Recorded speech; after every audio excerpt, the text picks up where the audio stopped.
Basic grade, paved the way, changed the rate, released the pain. Least you sane, getting paid, trend setting, brighter days, doper rap, tighter sets, high and deadly, I'm a fighter jet, Jeremy.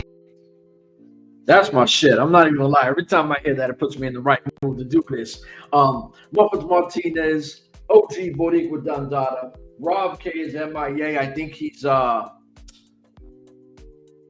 doing like 55 podcasts this week and joining 55 podcasts. What do you want me to tell you about your Astros because of the no-hitter? Yes, sir. No-hitter last night. Okay. Hey, first win of the season came out as on a no-hitter, and the first win for the manager because Joe Espada. It was the guy's 8th start of the season. He barely made the team out of spring training because we had injuries for pitchers, so he made the team. And a number five pitcher just looked like our best pitcher on the bullpen, on the rotation. So the 17th Astros franchise no-hitter. The most by any team since 1962-17. If you're an MLW fan or if you're a fan of ours, you know we talk all types of random shit while we do this. Obviously, that's a big one. Houston Astros. It is what it is. AEW just had a massive. Well, I'm not going to say a massive. It wasn't like a bunch. It wasn't a bunch of big names. Little sprinkle. Yeah, because the Stu Grayson, I thought he was already with Impact. No. Well, the first time he got. Well, I mean, you're gonna go by individual names, or we're just gonna throw names out, or. Well, there's only two I care about. One of them is what we're going to do the podcast about. Yeah, but I mean, Stu Grayson, he had asked for his release before, and he was granted his release before. And, he left for a couple of weeks or months or whatever. And then when they hit Canada for the first time, he showed up. And then he kind of came back. Now, they're saying that he asked for this release again himself. So I don't know if he asked for the release and it was granted or he was part of the guys who were released. So I don't know about him. The only two or three people that I feel bad for are Slim J, and because of the simple reason, and that's the white guy, skinny white guy that always wears the hat upside down backwards. Yeah. Like the rich gimmick. I feel bad for him for the simple reason he came out today and he tweeted a bunch of stuff. He even said they gave him a shitty thing to do, which was the rich gimmick. So he said that was a crappy, shitty gimmick that they gave him. So he had to act rich, opposite of what he is. He had to, work 2 jobs to take care of his wife and daughter. Dang. Yeah. So still, because even though he was signed, it was only for appearances. So once Dark and Elevation got cut, it was appearances here and there in Ring of Honor whenever they needed him after that. So, so he's working at a second job. Now he has to go back to finding a second job till he gets another chance to hopefully prove himself somewhere else on not some dumb gimmick. Jeez. Then you got Anthony Henry, one half of the Workhorsemen with JD Drake.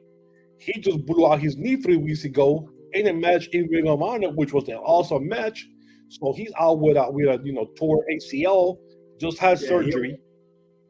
So he's definitely screwed for the simple reason that once he got released, they have there's no non-compete clause, so they could jump whenever they could want to jump into whatever.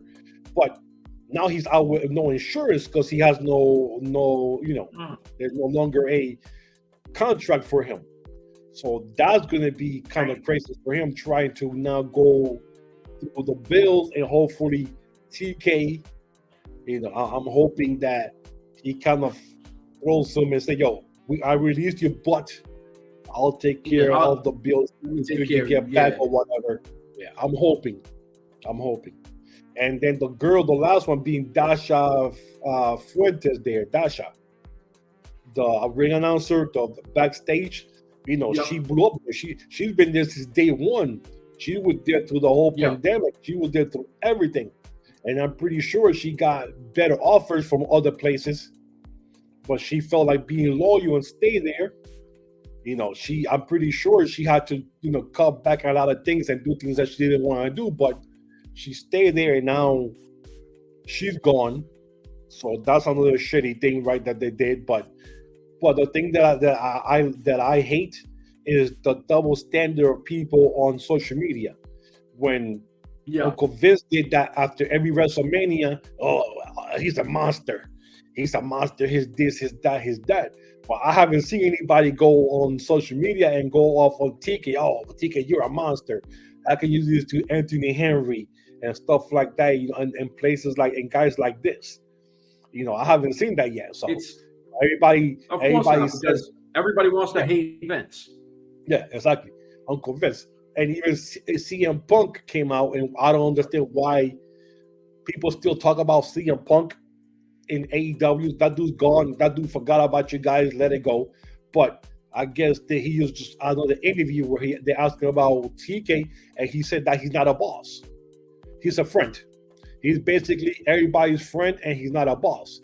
And because of that, people don't respect him, and people are not scared of anything he has to say or do because he's not a boss. He doesn't know how to draw the line between being a boss and being a friend, like Uncle Vince has done for the last 50 years. Like, he knows, hey, I'm cool with everybody, but know your role. This is the line. I'm your boss. You do something, I'm firing you out no matter what. I don't care who you are. And he doesn't know. He doesn't know how to differentiate from being a boss and being a friend. So that's because Tony Khan is a fan that has a lot of money that bought wrestling. Yeah. So Vince McMahon came in. Vince McMahon was running it as a business. Perfect way to say it. Yes. Perfect way to see it. It's a fan. It's been a long-time fan who has money, and so something. I want to get into wrestling. Got a hold of the Young Bucks. Got a hold of Cody Rhodes back then. And then they convinced Omega and everybody else to sign here, and he made his long dream of being from a fan to an owner, and he's still a fan. And then he's the only one who does all the writing and stuff. He doesn't even have a writing group or nothing like that. There's no a round table where everybody has, okay, we're gonna do this, like we can't do this, do that. He has the final say because he's the only one who does everything. So I mean, it's not a purge, right? This is not a real big purge because we're used to like the WWE 16, 20 names.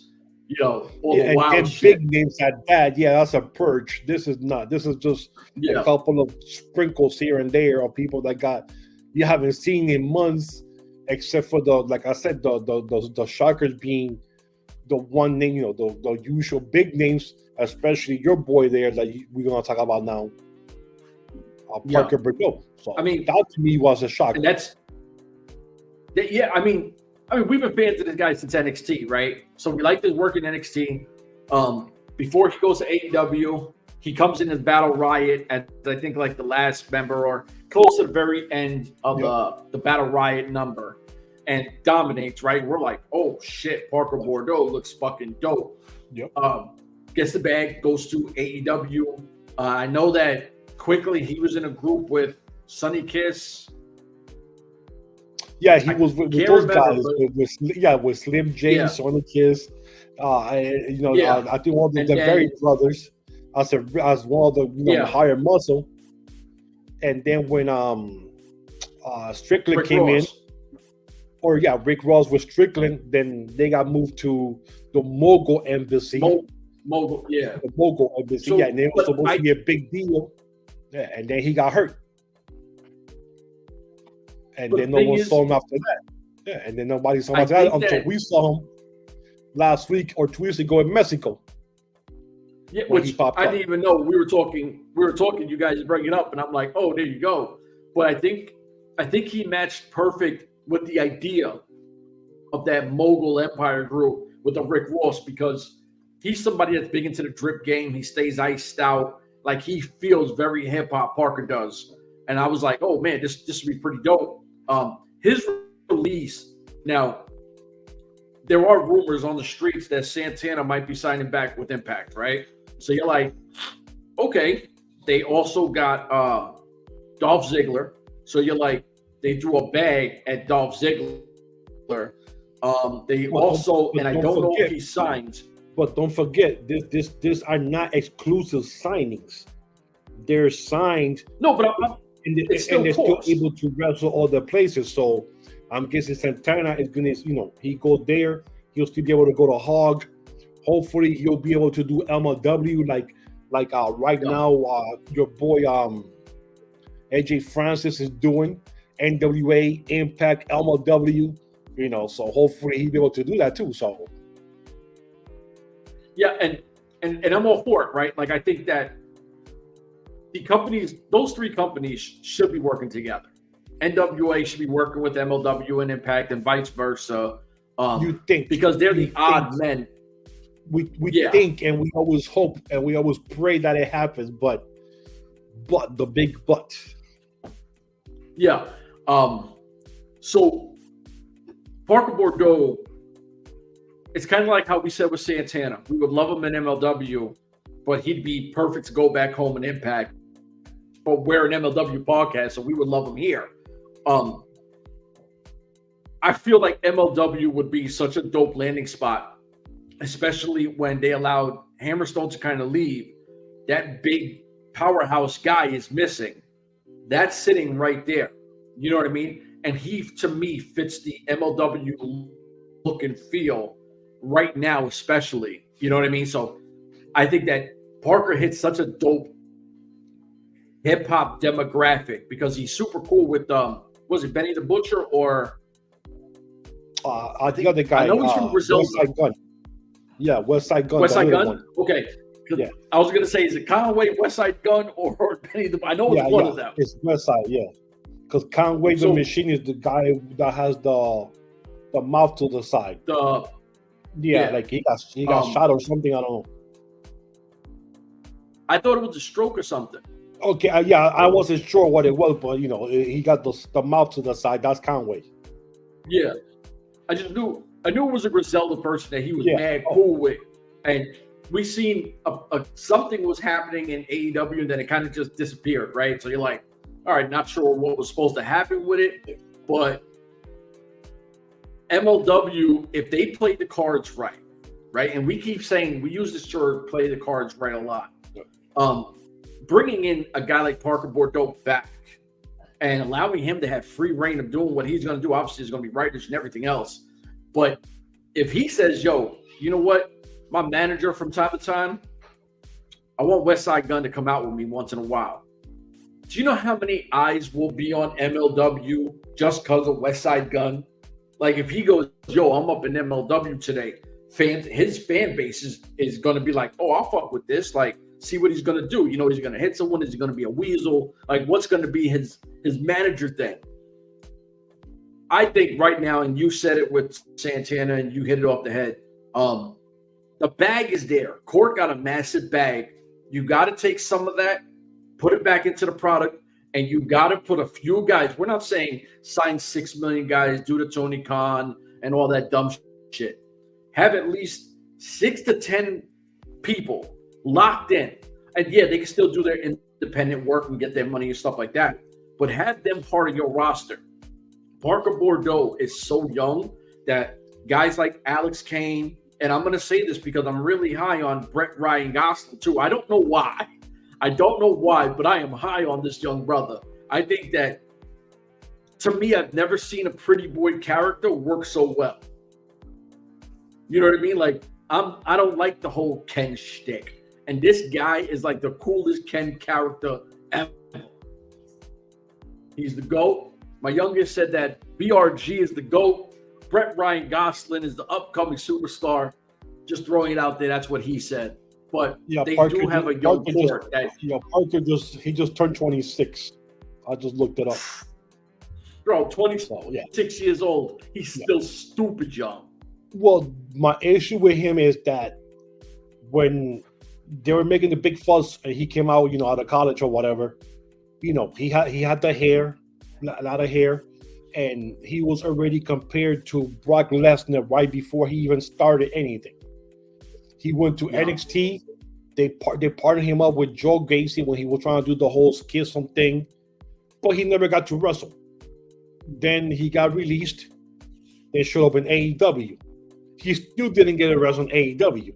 I think maybe a couple of tag team matches, couple of 3 or 6 man matches.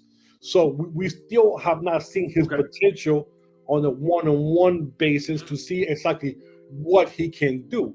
We can see his body. He's a monster. He's like 6'5", 6'6", almost 300 pounds of brick. But we still have not seen him. What does he have to make him that maybe monster going in the future? Now I'm guessing he's up in AAA right now, so we don't know exactly what's still going to happen there. But if he goes to MLW, I'll put him right with WTF. He fits that mold, you know. Yeah. Or being somebody on a group of MLW trying to save the company from Cesar or De La Rosa, or De La Renta, or somebody like that. You know, Impact or N.W.A, he could be a bodyguard to somebody. And then, keep working with him until they feel comfortable enough to, okay, now we're going to put you out there on a one-on-one basis instead of tag team in 6 months. We still have not seen that. So I really can't say, okay, this guy is this, and this, because I've never seen him do anything like that yet. And it'd be like 4 would years? You be okay with him in Contra Unit? I don't see him as like military fatigue pants and boots and maybe like that, but I don't see him there though. I don't see him there. Contra Unit is more like foreigner guys that have been shitted on by that's true. That have been shitted on by the man, Uncle Sam coming over to the country. I just struggle and this and this. That's Contra Unit to me. He's more like a WTF guy because his body, his physique, he fits with a Josh Bishop and Dave Jr. because of that same body and stuff. And I'm pretty sure, man, you put him there with Dave Boy Smith Jr., he'll learn a lot of things with him, because he's a grappler, first and foremost, is Junior. So, you got to pair him with somebody that will definitely help him. I mean, Parker's a collegiate wrestler. We know he could grab. Yeah. But, amateur wrestling to ring wrestling is 2 different things, though. Yeah. I mean, I'm super high on him. Obviously, I've been a fan of this guy for a minute, and I know, I don't know. Let me not say that, because who knows how people's careers go. But right now, outside of Bishop, because if you took Bishop out of MLW, there isn't anybody like Parker Boudreaux, right? Like, there's no one that's super big, diesel, looks like they can run through anybody. Well, the pairing would be perfect. One more thing, like you said right now, and I'm sorry because I keep cutting you off and jumping in, but we'll take, for example, Jade Cargill. Mm-hmm. Jade Cargill is a perfect example of Brock Boudreaux right now. Boudreaux. You see her body. You see this girl is chiseled stone, and you go like, my God, that's a beast of a woman. Wrestle AEW a specific way. They throw the bag at her to come to WWE, and then they find out whatever she learned over here doesn't translate to how you wrestle over here. So for the last 5 months that this girl's been signed, she's been training down in NXT, off TV and training, because they keep saying she wasn't taught the right way. Nobody taught her the right way of wrestling. Yeah. So that right there is Parker Boudreaux in a female version, because this lady is a chiseled goddess of muscles everywhere. Her muscles got muscles. Her six-pack has little six-packs inside of them. This female, you could do your laundry on those abs. That's how hard rock those abs are. And it's a shame that people say that. Now and 6 months later, she's gonna have her first official match in WrestleMania, but not being a single, is gonna be in a 6 female match. Yeah, I seen on Instagram. Protect her just in case she's not ready for that. And that's what has been happening to Parker Boudreaux. He's been stuck in that 6-man or being a bodyguard type of thing that no one, I don't think they've taken the time to say, okay, we need you to be the monster or the face of this company. We need you to train. We need you guys to people there that go with you and wrestle and practice every day to get it, like in your sleep. And that's what we haven't seen yet. And that's my scary point of that, my question mark that I have. Okay. Now, what I'll ask you, because we're seeing a resurgence of groups, right? We're seeing Contra Unit come back, which is pretty dope. And you guys said that Richard Holiday felt out of place in the chamber, right? The cage. I did. Okay. What if I was to say, you know what? What if Richard Holiday says, WTFA for me, I want to start the dynasty all over, and I want Parker Boudreaux as my new Hammerstone? I'll take that. because I'm pretty sure she's off now. I forgot his name. You just mentioned his name now. Holiday, good Lord. Holiday looks like he's an old wrestler when he trains. Like he has like a specific training regimen that he does. Like you could put him with Parker Boudreaux. I'm pretty sure he could teach him a lot of the basic stuff that Parker Boudreaux can use his power and go with the basic stuff and have a decent match. Where you could throw them a bunch of just squash matches here and there and then slowly build them up like a Hammerstone. Because Hammerstone leaving does a big dent in the company as a babyface. So if you want to bring Parker Boudreaux and start building him like a babyface, then you definitely have to sign him to some kind of contract of more than a year. You have to give him at least a 3-year contract like you did with everybody else.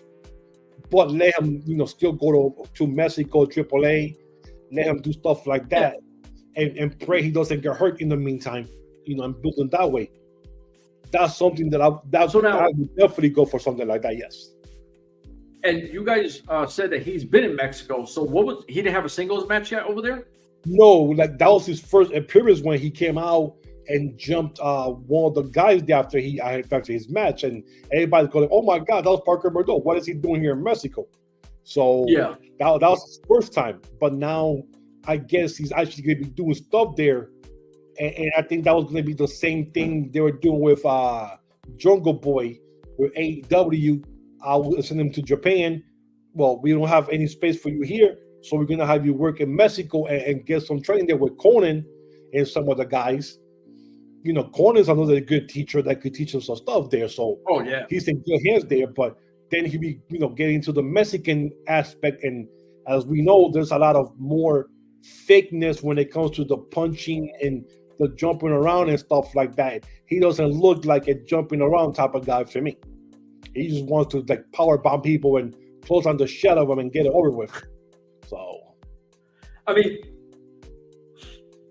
it's hard because I go from his collegiate to what we've seen on TV, right? So in a Battle Riot, he was running through everybody. He was doing strongman stuff. Dude, and we popped. I don't think we got excited when he was there. Yeah. We popped. We were like, oh shit, like that's awesome. We didn't want to leave. What? I mean, did his solo, wasn't his solo came through for one thing too, and then he went with WWE? Yeah, but there was I think that's that same show. There was a couple of guys that came in. Buddy Murphy was there for one match. We had Roxy, who's now Roxana Perez, came out for one match. And then the bald-headed guy, TikTok. Ross. Yeah, he came in for 1 or 2 matches. They even made a toy for him. They even made a toy action figure, and he jumped ship. You know what's crazy about this?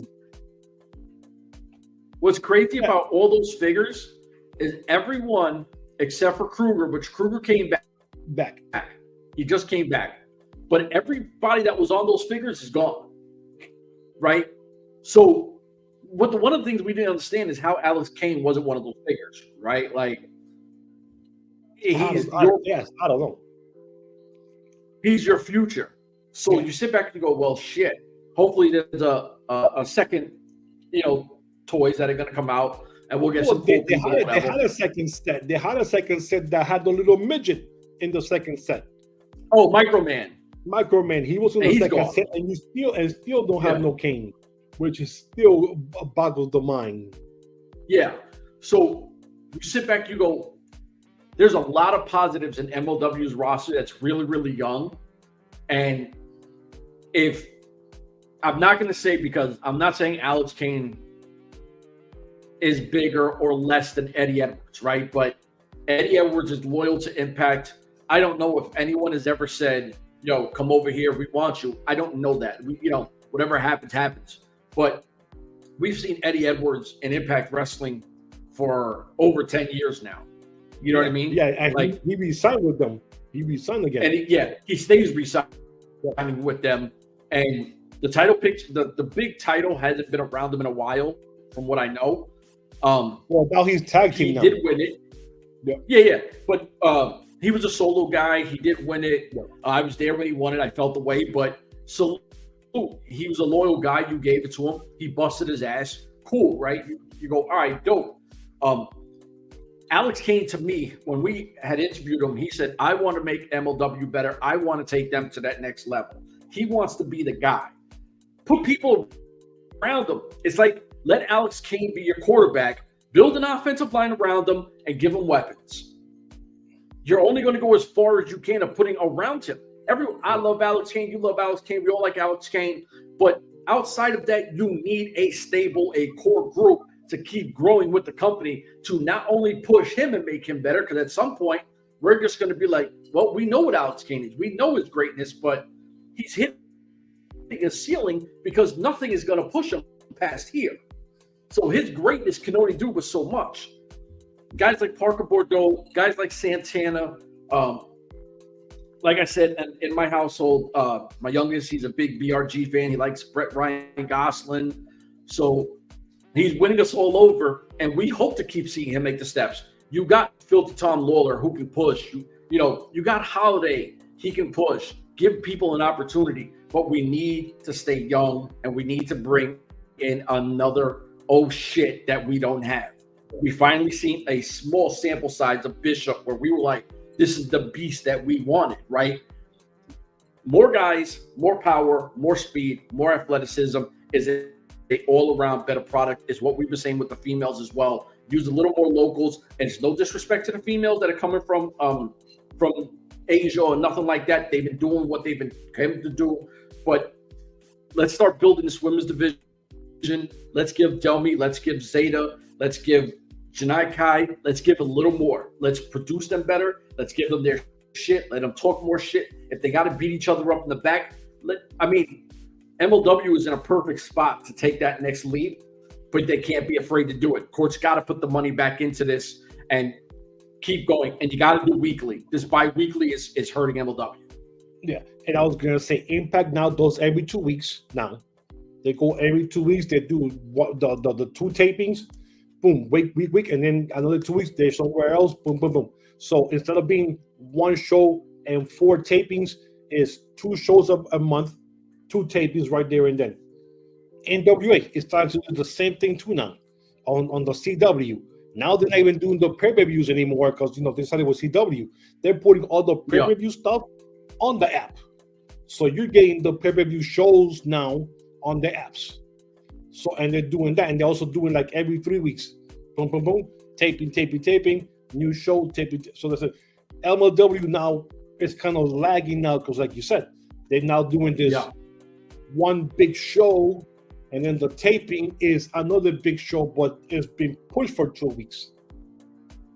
Yeah, dude, start hitting the town every 2 weeks. If Impact can do it, NWA can do it, which has less money than you could do it. Yeah, and Impact is followed the more, and they went cheap. If they were making fun of them last week because the mics weren't even working properly, or people couldn't hear them when they were talking on the mics on TV, they could barely hear half of the guys because the audio stuff was all messed up. Well, but that's the big, bro. And people think that I'm like this big Impact hater, right? Like they do think I'm a big Impact hater. But the one thing that I told people before from the jump is this is a company that has no idea about wrestling, right? So people can hate on Dixie or whatever, but she's been in the game for mad long. You got rid of her. Okay, fine. You had D'Amore there. Now that D'Amore is gone, these guys don't know what they're doing. They have no idea about They're executive guys. how your mic should be. Executive guys.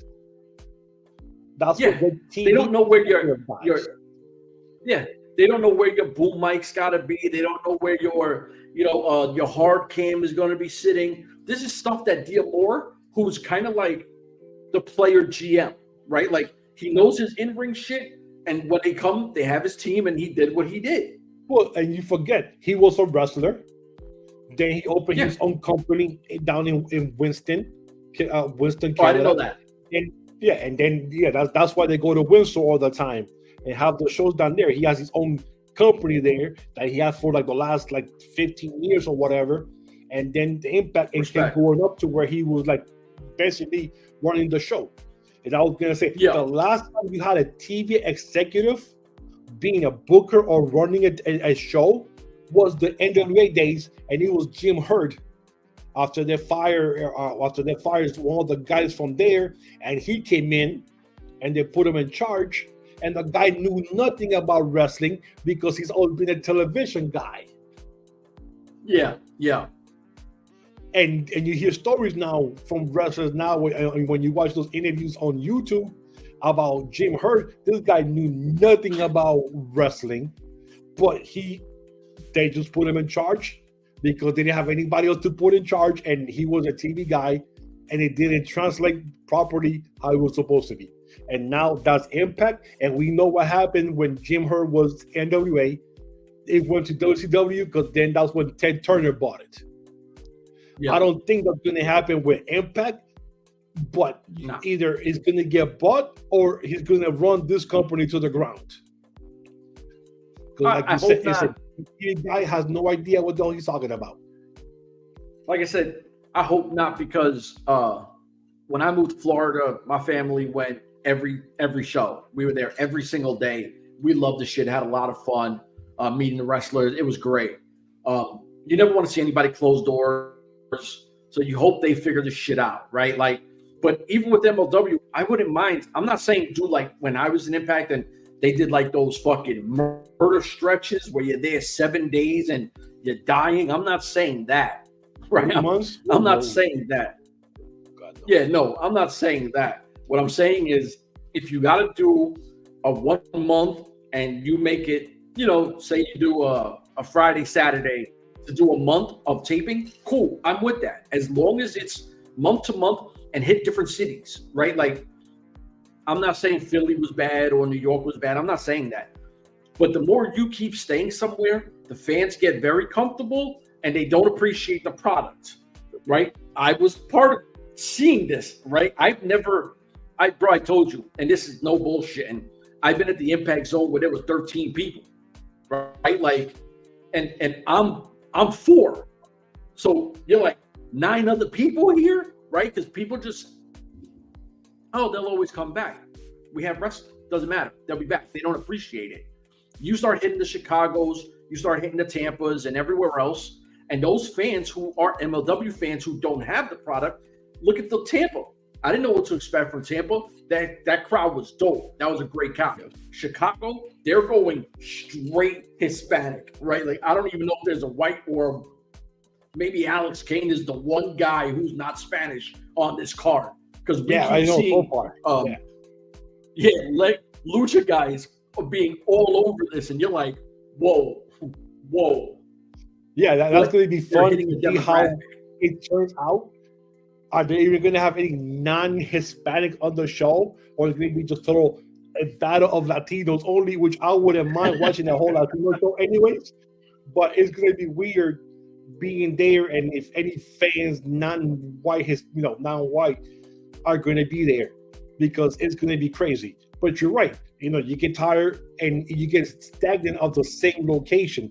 Philly, and it's the same location. the damn ECW arena. Why is it that AEW goes to Philly and they don't go there? Why is it that WWE goes to Philly? They don't go there. They don't mention anything about the great ECW arena. Not one mention. Oh, we're in Philly, the home of this and this, and the home of the legendary ECW arena. Not one mention, but N.W.A, MLW, Ring of Honor back in the days, MLW, they want to live there. The history. Dude, history died like 20. We go on 25 years since that history died. Let's move away from freaking ECW. Impact just did their tapings. They're there now. I just saw the N.W.A is doing their 76th anniversary show from there. Wow. You couldn't find any other place. It has to be from the damn place. Good Lord, man. I'm so sick of that damn place. And you went a lot for MLW, right? Like, yeah, man. So you went a lot. Yeah, the first year when they were there, we went like every time they were there. You know, so and then after that, my knees, my back and the surgeries and shit took me out after that. But we were there. We were living there. We were driving every time. Well, we got our tickets. We got the hotel. 6-hour drive and back and forth. And that's the crazy part. Like, you sit back and you go, MLW, if you keep hitting different towns or states, whatever you want to call it, you're able to bring in new fans because people go, oh, this wrestling's here. If you're an Impact fan that's never fucked with MLW, but this is here and you're a wrestling fan, you might give it a shot. And you might go, oh, man, I really like this shit. This is all right. You know what I'm saying? It gives an opportunity for you to be seen. So keep hitting the road. Do what you do. I know they're coming back to Tampa in July. So I'm excited about that. I'm going to try to make that one. Because I think this one was in St. Petersburg. Yeah, I think this is the same place. No, they're not going to the same place? No. I think this one was in St. Petersburg, I thought, wasn't it? Yeah. In Tampa. And this one, the next one is going to be in Tampa. So, yeah, so 2 different locations. So they found other place in Tampa then. That's true. Yeah, so that's true. So at least they're hitting to different venues and not using the same one. I can't wait till the Chicago one, Cesaro, because that's just gonna be big, and especially the one in Atlanta, because it's right from the sound stage, the N.W.A days. So that's gonna be good. How that setup is gonna be there. I can't wait to see that one. When's Atlanta's? After May, so in June. I think I want to say like the middle of June, I believe, but don't quote me though. Okay, so one time in June. They're off the entire. They have nothing planned for May. No, May is going to be in Chicago, May 11th. I mean March. No, we just finished March, right? February, April. What's in April? April. There's no shows in April except for the tapings, which is the middle of April, the third Saturday this month on April, which is going to be the second World Chamber match between the Calling and the EMT group.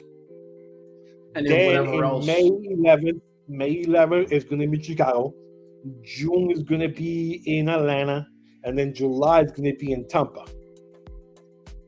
All right, so hopefully they're switching this up, and hopefully they go back to weekly because this thing is having to. I mean, before it was every 2 weeks at least. We have to wait 3 weeks because this month is 5 weekends, so they're doing it on the 3rd weekend of the month, which is the middle of April, and then you have to wait another 3 weeks, almost a month before the May show. So, yeah. 20 million Court, get your shit together, my brother, because this is not a good look. And like I said, you're doing WrestleMania weekend is in Philly. You've been living in Philly since last year. Why couldn't you do a Philly show and got the ECW arena signed up for this, Festival weekend? You could have had a show there. Yeah, but I'm just a fan. So absolutely. Listen, we just love the product. We love a lot of the wrestlers. We support a lot of these cats. So we just want the best for it. It's not like we're just sitting there cocking a bag and shooting at MLW or nothing. We're just fans. One more guy. There's one guy who's a foreigner who just got released, and I can't remember his name. It's J or something. Jahir something is the guy's name. He should be going to MLW and being a contract unit member. He's stacked. He's young. Ikuro Kwon takes that spot. Dude, he'll fit perfectly in Contra unit. He could say, I got shitted on again in the United States, blah, blah, blah, blah, blah. I came to the Contra unit. They gave me a chance, because of America, blah, blah, blah. He will fit perfectly. Is Jahir something is his name. Young cat. His name is Jora. His name is Jora Jaw. Yes. Yeah. Jorajohl. Jora Jaw. That's what I was thinking about him. He will fit perfectly in Contra unit. After what happened to him getting released, perfect story. I got shitted on in my last job. My Contra unit made me see the light. And I'm here to fight for my reverends, my brothers in arms. We're going to take over and destroy everything. He will fit perfectly in Contra unit. And he could wrestle. I mean, this is a young kid. He just didn't get him much chance. He got stuck in dark in elevation. Next week, because MLW don't have listen, MLW doesn't have a product next week. So what we can do is I'll do some homework on the Jora guy, and we can do a Jora to Contra unit, and I'll have enough information, and we'll have some content with it. Listen, ladies and gentlemen, we talked damn near everything. We talked the no-hitter for the Houston Astros, 17th no-hitter in Astros history, which is the most, according to Martinez. Shut the fireworks off. Yes. It's the most of any Major League Baseball team. Now, I got to ask you, the one that have the most perfect games, is that the Yankees? Perfect games? Well, since that's 62, Yankees probably have more than anybody, period.